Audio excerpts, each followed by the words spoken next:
इतिहास में देखा जाए तो जापान कई बार खतरनाक अर्थक्वेक और सुनामी की लपेट में रहा है।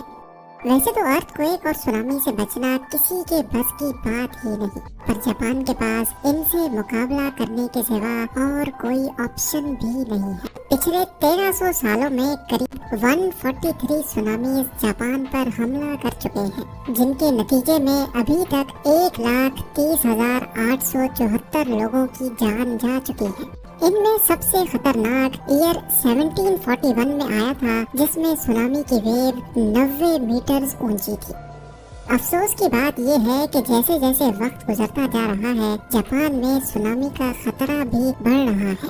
सिर्फ 2022 में ही 300 से भी ज्यादा अर्थक्वेक्स रिकॉर्ड किए गए हैं। हत्ता के कई बार एक दिन में 3 से 4 अर्थक्वेक्स भी रिकॉर्ड किए जा चुके हैं। जापान दुनिया का वाहिद मुल्क है जहां अर्थक्वेक्स इतने कॉमन हैं कि यहाँ पर स्काई स्क्रैपर्स को अर्थक्वेक प्रूफ बनाना कंपलसरी होता है।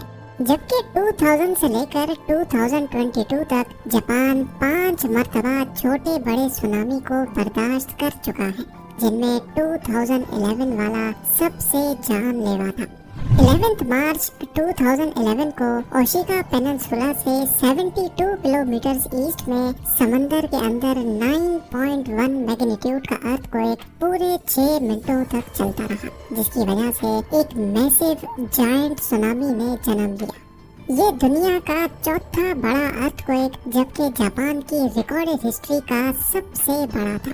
इसके नतीजे में जो सुनामी पैदा हुआ, उसने समंदर में 55 मीटर या फिर 180 फीट ऊंची लहर पैदा की। पानी की लहरें 700 किलोमीटर फी घंटा की स्पीड से सेंडाई सिटी में दाखिल हुई और कोस्ट से 10 किलोमीटर अंदर तक पहुंची।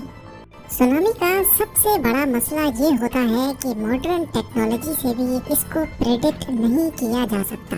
लिहाजा सेंडाई के रेजिडेंट्स, जिनको सिर्फ 8 मिनट पहले सुनामी की वार्निंग दी गई थी, उनमें से हजारों लोगों को भागने का मौका भी न मिल सका।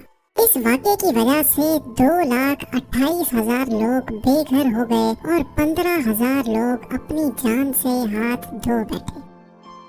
एक तरफ कयामत का आलम था तो दूसरी तरफ यहाँ फुकुशिमा डाइची न्यूक्लियर प्लांट भी फेल हो गया, जिसकी वजह से खतरनाक न्यूक्लियर डिजास्टर ने जन्म लिया।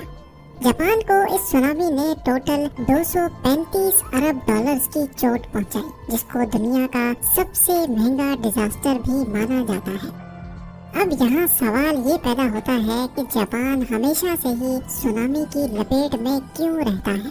इसकी सबसे बड़ी वजह जापान की जियोग्राफिकल लोकेशन है। पैसिफिक ओशन का ये पूरा हिस्सा जो आप देख रहे हैं, ये दुनिया में 90% अर्थक्वेक्स, वोल्केनिक इरप्शंस और सुनामी का बायस बनता है।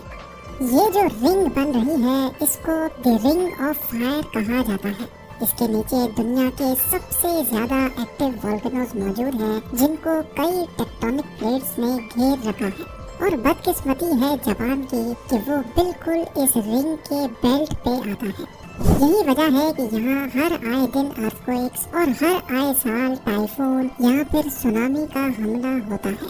इन सब मुश्किलात के अलावा जापान का एक और मसला भी है, और वो ये है कि पूरे जापान का 70% लैंड एरिया सिर्फ पहाड़ों से भरा हुआ है, और जो 30% फ्लैट सरफेस है वो ज्यादातर सिर्फ कोस्टल एरियाज में ही मौजूद है, जहाँ सुनामी का खतरा हर वक्त मंडला रहा होता है। पहाड़ों पर पूरे शहरों को शिफ्ट करना तो एक इम्पॉसिबल टास्क है, लेकिन अपनी कोस्टल सिटीज को बचाने के लिए जापान पिछली सदी से मेहनत कर रहा है, और इसकी अप्रोच सबसे अलग है। जापान ने अपने हाई रिस्क एरियाज को बचाने के लिए कोस्ट पर सी वॉल बनाई है, और ये कोई अभी की बात नहीं है, बल्कि सी वॉल्स काफी अरसे से जापान के कोस्ट का हिस्सा रही है। 1896 और 1933 में भयानक टाइफून ने जापान के टैरो नामी गांव पर हमला किया था, लेकिन उसके बाद ये गांव कोस्टल डिफेंस सिस्टम की एक आला तरीन मिसाल बन गया, जहां जापान ने 2.4 किलोमीटर लंबी और 10 मीटर ऊंची 2 वॉल्स खड़ी करके गांव को समंदरी लहरों से काफी हद तक बचा दिया। इसके बाद जापान की दूसरी कोस्टल सिटीज में भी ऐसे ही स्ट्रक्चर बनाए गए, लेकिन 2011 वाला सुनामी इन दीवारों से भी कहीं ज्यादा बड़ा था। सी वॉल जो सिर्फ 8 मीटर ऊंची वेव्स को रोकने के लिए बनाई गई थी, सुनामी की ये लहरें 12 से 15 मीटर ऊंची थी। इन 10 मीटर की दीवारों ने बेशक सुनामी की लहरों को काफी हद तक रोका, लेकिन कई मकामात पर लहरों ने पूरे के पूरे स्ट्रक्चर ही उखाड़ दिए। 2011 अर्थक्वेक के बाद जापान ने सी वॉल्स को और ज्यादा ऊंचा और लंबा करने का फैसला किया। इस काम के लिए 1200 करोड़ डॉलर्स अलग किए गए और फैसला किया गया कि ईस्टर्न कोस्ट पे 400 किलोमीटर लंबी 15 मीटर ऊंची दीवार बनाई जाएगी। ये दीवारें पिछली दीवारों से करीब 5 मीटर ऊंची, जबकि इनकी फाउंडेशन जमीन में 25 मीटर अंदर तक अपनी जड़ें मजबूत किए हुए हैं। इनकी चौड़ाई भी पहले से काफी ज्यादा रखी गई है और इनका स्ट्रक्चर और डिजाइन खास तौर पर सुनामी वेव्स को रोकने के लिए बनाया गया है। इस काम के लिए पहले सिमुलेटर की मदद से आर्टिफिशियल सुनामी पैदा किया गया, जिससे इंजीनियर्स ने हर तरह के वेव पैटर्न पे वॉल्स को टेस्ट किया। एक वाइब्रेटर की मदद से 2011 अर्थक्वेक जैसा पैटर्न पैदा किया गया। वेव्स कितनी बड़ी होंगी तो कितना प्रेशर जनरेट करेंगी, ये सब पहले सिमुलेटर की मदद से कैलकुलेट किया गया था। सिमुलेटर पे नोटिस किया गया कि 2011 सुनामी की लहरों ने डायरेक्टली जापान को नुकसान नहीं पहुंचाया था, बल्कि इसने फ्लड की सूरत में, सैलाब की सूरत में आगे ट्रेवल किया। और ऐसा इसी वजह से हुआ क्योंकि सी वॉल्स ने काफी हद तक वेव्स का प्रेशर तोड़ दिया था। सिमुलेटर पे टेस्टिंग के बाद सी वॉल्स को अब कर्व शेप में डिजाइन किया गया है, जिसमें क्लियरली देखा जा सकता है कि पानी जब सी वॉल से टकराएगा तो इसका कर्व शेप लहर को वापस यू टर्न करवाएगा और ऐसे एक लहर वापस पलटकर पीछे से आने वाली दूसरी वेव का प्रेशर तोड़ेगी। सुनामी की वेव्स के प्रेशर को तोड़ने के लिए जापान ने सिर्फ वॉल्स ही नहीं बनाई, बल्कि हॉट स्पॉट लोकेशंस के करीब समंदर में ब्रेक वाटर भी बनाए गए हैं। जब लहरें कोस्ट की तरफ बढ़ती हैं तो पहले ये ब्रेक वाटर इनका प्रेशर तोड़ता है, उसके बाद ये 15 मीटर ऊंची वॉल्स। दूसरी तरफ लोकल कम्युनिटीज इस सी वॉल से खासी तंग है, क्योंकि कई मकामात पर ये वॉल्स 4 स्टोरी बिल्डिंग जितनी ऊंची हो जाती हैं, जिससे लोगों को ऐसा महसूस होता है कि वो किसी जेल में बंद है। कुछ लोगों को डर है कि जापान इन सी वॉल्स की वजह से अपने टूरिस्ट खो बैठेगा। जापान ने सुनामीज को 2 अलग अलग लेवल्स में डिवाइड किया है। आज से 60 सालों में आता है इनकी लहरें 15 मीटर तक ऊंची होती हैं और इन्हीं के लिए ये दीवारें बनाई गई हैं।